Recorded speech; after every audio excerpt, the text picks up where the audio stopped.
far, it's more or less smooth sailing on the vessel side. Talks are very secretive, so there's not a lot of leaks so far. There has been an unprecedented move by both sides, the employers and the obviously the dock workers, to sort of come out and officially state that they're officially working towards an agreement and not planning on any kind of lockout or strike action from either side, to ensure to sort of calm everyone's minds and to ensure like smooth operations. Good morning. Welcome to First Shift. I'm Kristen Strakalaitis. That's an analyst addressing concerns about an expired labor contract that could affect automotive arriving at West Coast ports.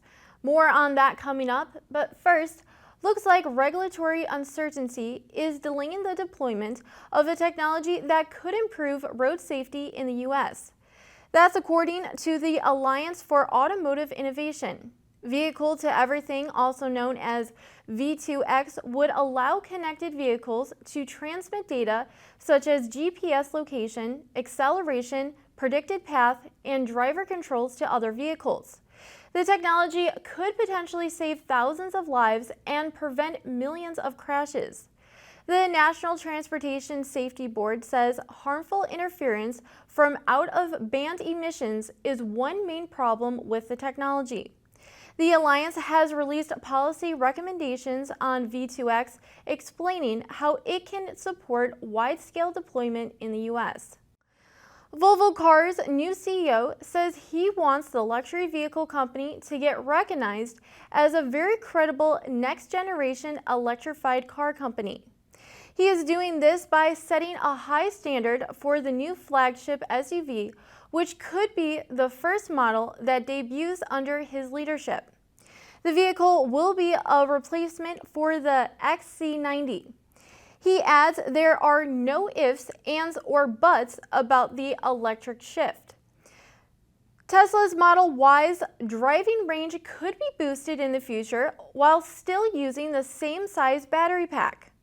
That's because Panasonic, which is a major Tesla supplier, is working on new technology to increase battery energy density by 1/5 by 2030. That could boost range by 62 miles. The battery system is the most expensive element of an EV. Improved performance and lower costs are likely to sustain gains in global sales.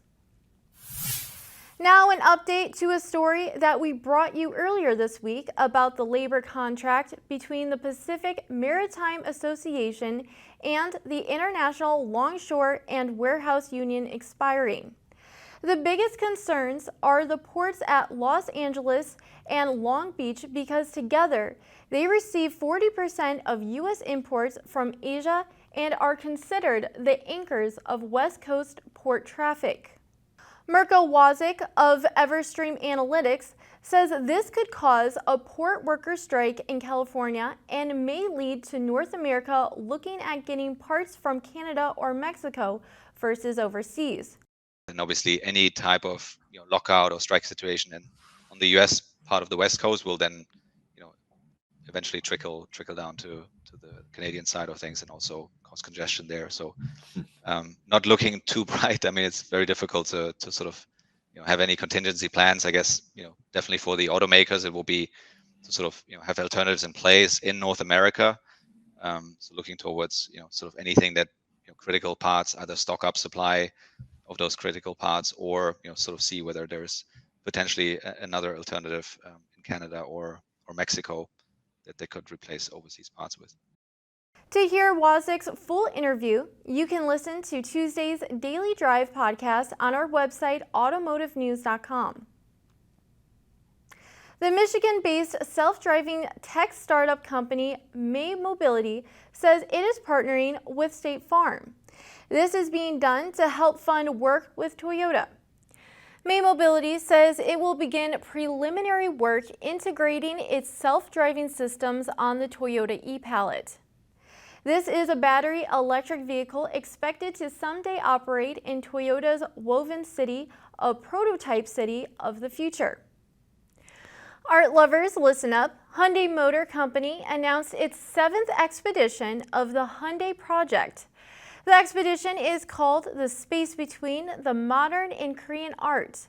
It will present approximately 130 works by 88 artists who between 1897 and 1965 explored the development of modern art in Korea. You can see their work at the Los Angeles County Museum of Art from September 11th to February 19th. Thanks for watching. Be sure to go to autonews.com for more news, and don't forget to follow us on Twitter at @first_shift. Have a great day, and we'll see you next time.